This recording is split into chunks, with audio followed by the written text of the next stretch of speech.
Assalamualaikum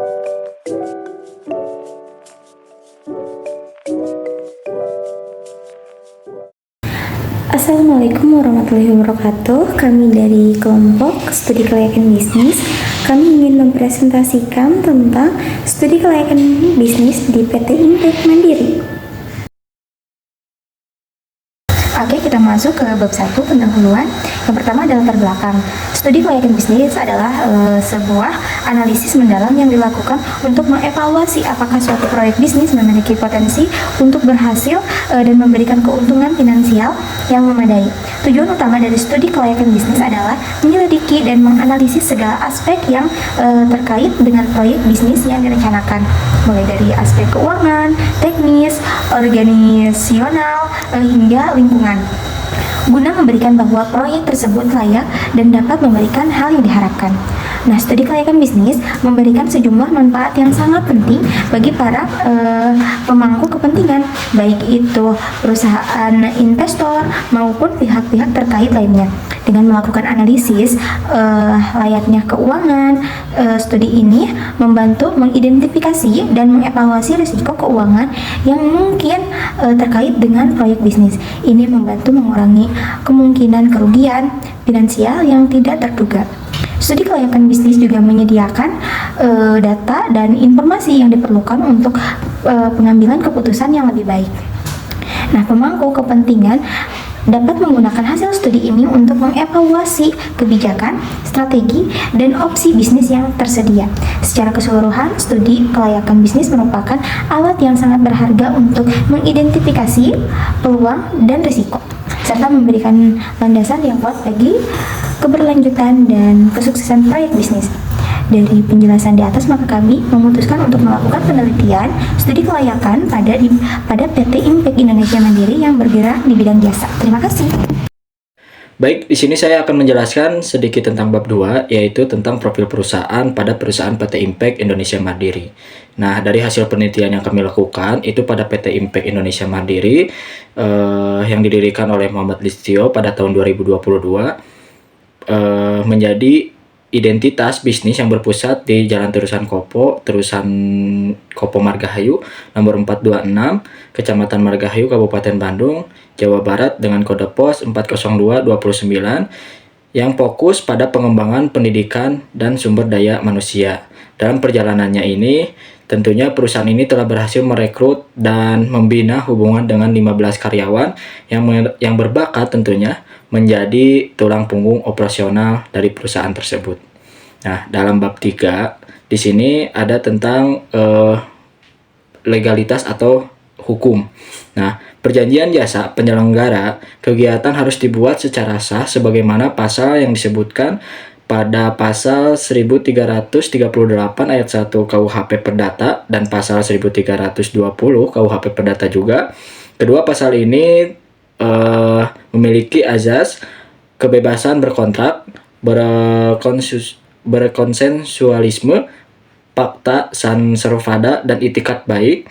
Maka dari itu sehingga satu pihak berhak menerima pembayaran dan pihak lain berkewajiban memenuhi pembayaran sesuai pasal 1382 KUHP Perdata.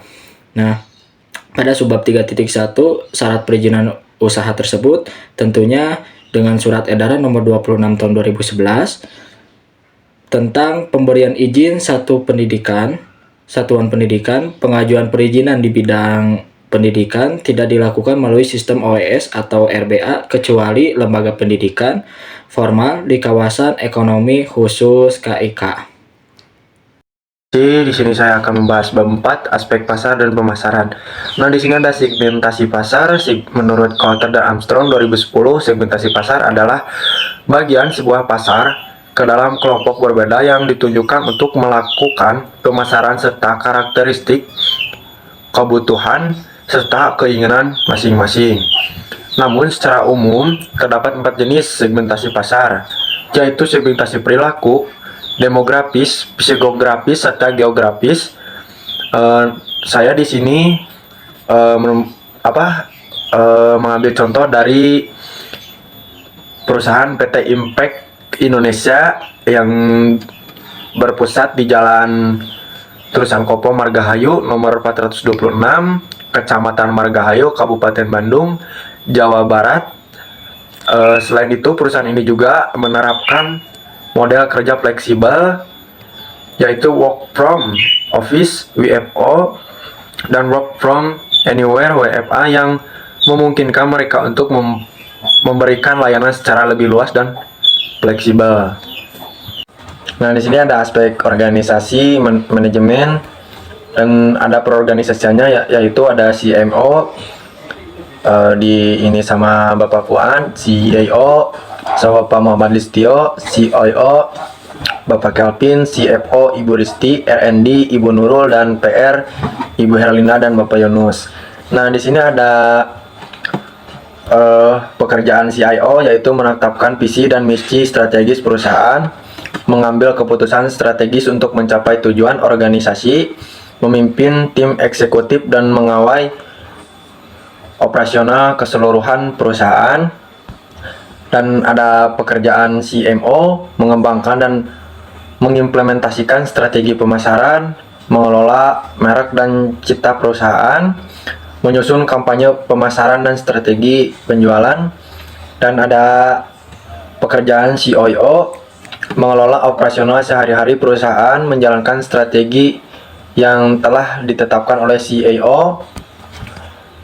Pekerjaan CFO, mencatat hal-hal penting dalam diskusi, mengelola aspek keuangan perusahaan, menyusun anggaran dan merencanakan strategi keuangan. Dan yang terakhir R&D, mengumpulkan dan menganalisis dan menafsirkan data, membuat laporan dan visualisasi data untuk mendukung pengambilan keputusan.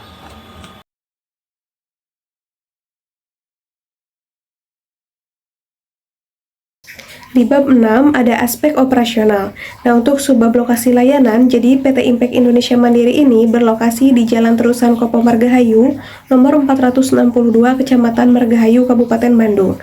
Nah, meski demikian, perusahaan ini juga menerapkan model kerja WFA pada hari Jumat yang memungkinkan karyawan untuk bekerja dari lokasi manapun.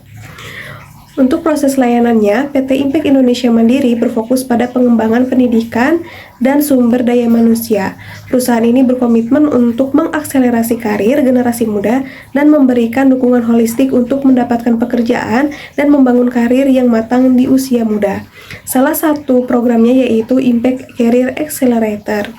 Nah, untuk digitalisasinya, PT Impact Indonesia Mandiri memanfaatkan teknologi AI dalam programnya untuk membantu calon fresh graduate untuk menentukan peluang karir yang tepat.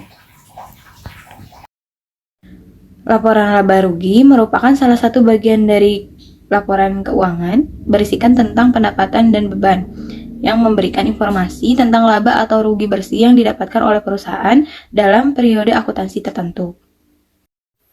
Laporan laba rugi pada PT Impact Indonesia Mandiri dengan total pendapatan 555 juta, dengan total beban 385,871 juta. Kemudian, laba bersih yang dihasilkan oleh PT Impact sendiri adalah 169,129 juta. Total utang juga modal sama-sama balance atau sama, yaitu 296,385,750. Ada laporan perubahan modal. Laporan perubahan modal merupakan laporan keuangan yang menyajikan tentang perubahan modal pada suatu perusahaan dalam periode tertentu, yang bertujuan untuk memberikan informasi tentang proses pelaporan pajak dan juga indikator perkembangan perusahaan. Analisis break-even point atau BEP.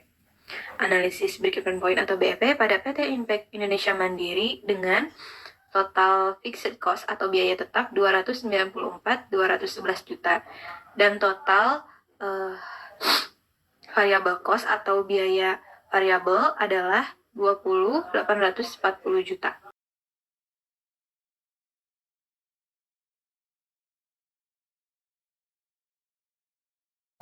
Selanjutnya di bab 8 yaitu penutup, kesimpulannya adalah bahwa proyek ini memiliki potensi yang sangat menjanjikan untuk menjadi sebuah entitas bisnis yang sukses dan berkelanjutan di pasar Indonesia. Berdasarkan analisis yang telah dilakukan terhadap berbagai aspek seperti pasar, keuangan, teknis, manajerial, dan lingkungan, kami dapat menyimpulkan bahwa proyek ini memenuhi sebagian besar kriteria untuk dilaksanakan.